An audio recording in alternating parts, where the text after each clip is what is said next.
So here we go. The start of something I never thought I would do, launching this channel. I made the decision 5 months ago. Back then, everything felt foreign. I wasn't tech savvy. I didn't know how to make a video.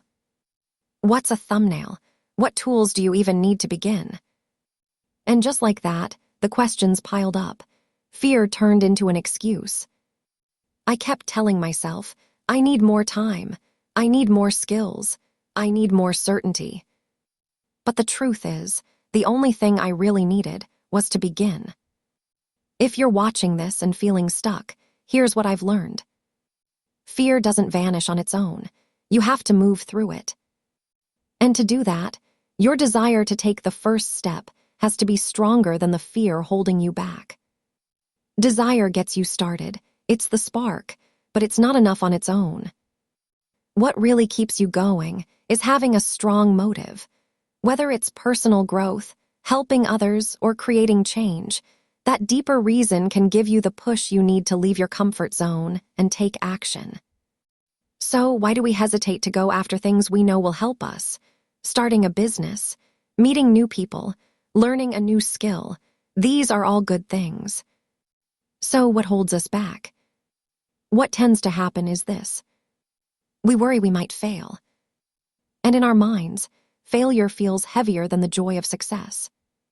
We start comparing this new venture to old experiences. Suddenly, memories of past failures come flooding in, like the wasted time, the hours we spent chasing something that didn't work out. Or the wasted resources, maybe money, energy, or relationships we invested that didn't grow. Or even disappointing loved ones, the people who believed in us and who we feel we let down. And we say to ourselves, what if this happens again? This time, I need to be fully prepared before I launch. And that's where we get stuck. Then doubt creeps in. What if I'm not good enough? We start questioning everything, our skills, our worth, even our right to try. Soon, those voices get louder, more persistent, until even our best ideas start to feel out of reach. But here is the truth. Those ideas didn't show up by accident. They came to you because you are ready to grow. And growth is rarely comfortable. It asks you to stretch, to risk, to leave behind what's familiar. But familiar routines feel safe, or at least bearable. So we tell ourselves, maybe trying something new isn't worth the risk. We play it safe. We follow the conventional path. Even when something inside us is asking for more. And in the moment, it feels easier. But looking back, we keep wondering, what if I had dared back then, dared to break through the fear, and do what I had to do? Would my life be different now? Next, let's talk about what happens inside us, right before we dive into something new. It could be starting a project, making a big decision, or stepping into unfamiliar territory. In these moments, we face uncertainty, and our brain picks up on it. Here is the thing. Our brain doesn't care if the situation is exciting or terrifying. It just sees change, and change feels risky. So it sends signals through the body. Be alert, be careful. Your heart starts beating faster, your stomach tightens, even your feet feel heavy like they're hesitating. That's your body preparing for what it thinks is danger, even if the danger is just doing something different. It's totally normal. It's how we're wired. But here is the key. Those signals are just a sign that you're stepping outside your comfort zone. And that's exactly where growth begins. But growth doesn't come easily, because the mind starts noticing the racing heart, the tight stomach, the hesitation in your steps, and it begins to interpret those signals. This is where the ego steps in, not to sabotage you, but to shield you. To protect you from discomfort, from embarrassment, from loss.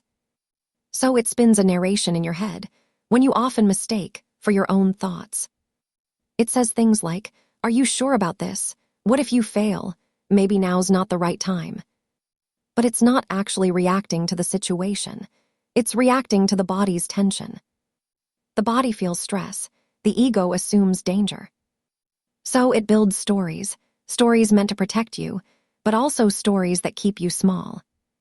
Under all that stress and the flood of negative thoughts, we start to feel overwhelmed. It gets hard to focus, hard to prioritize, hard to take meaningful action.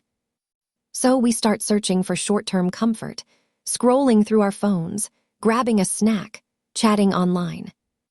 Not because we're lazy, but because we're trying to feel better.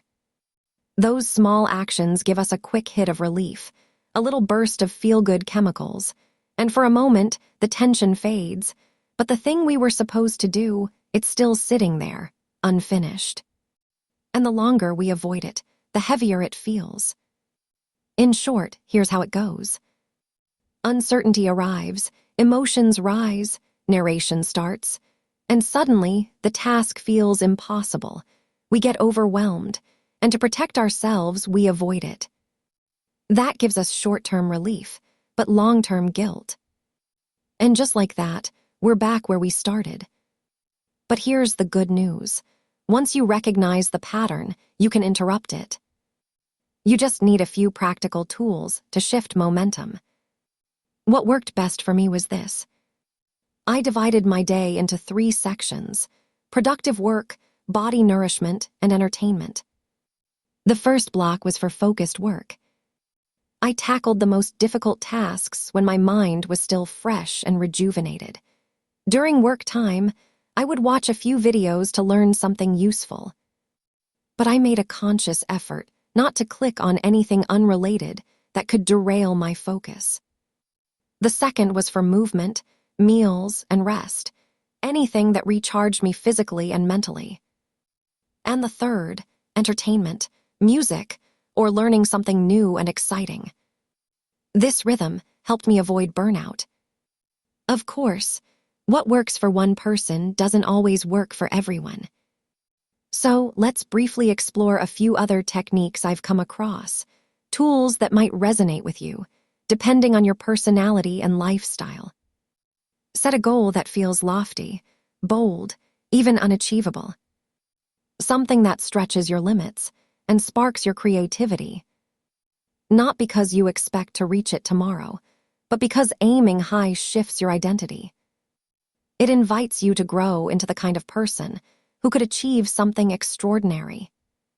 This isn't just a technique, it's a statement of intent. A way of saying, I'm not here to play small. But let me be clear, this kind of ambition is not about spending money. It's not about taking financial risks. It's about using your creativity, your resourcefulness, your passion, to build something meaningful. Sometimes people misunderstand bold goals. They rush into big investments, borrowing money without a solid financial foundation. But that's not what I'm encouraging here. True ambition starts with vision, not alone. It's about dreaming big while staying grounded.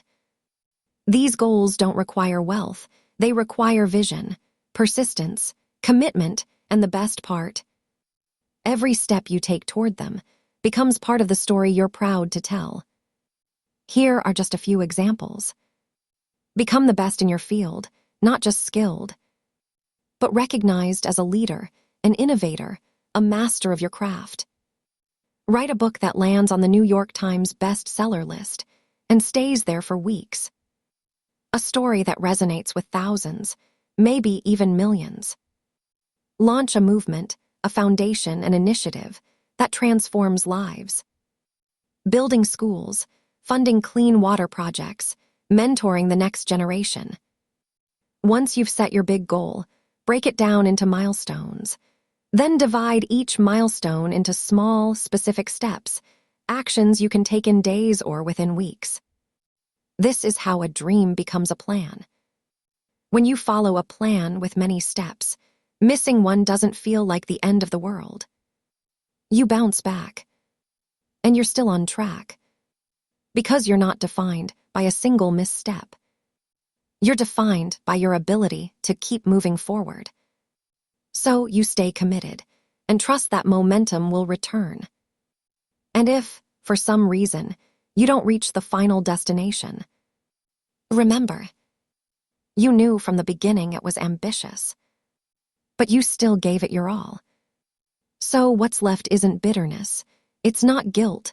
It's not regret for not trying. What's left is pure progress. Because even if you haven't reached the sky, you have achieved way more than you ever imagined. Start now. If you wait for the perfect moment, it may never come. Because progress starts the moment you do.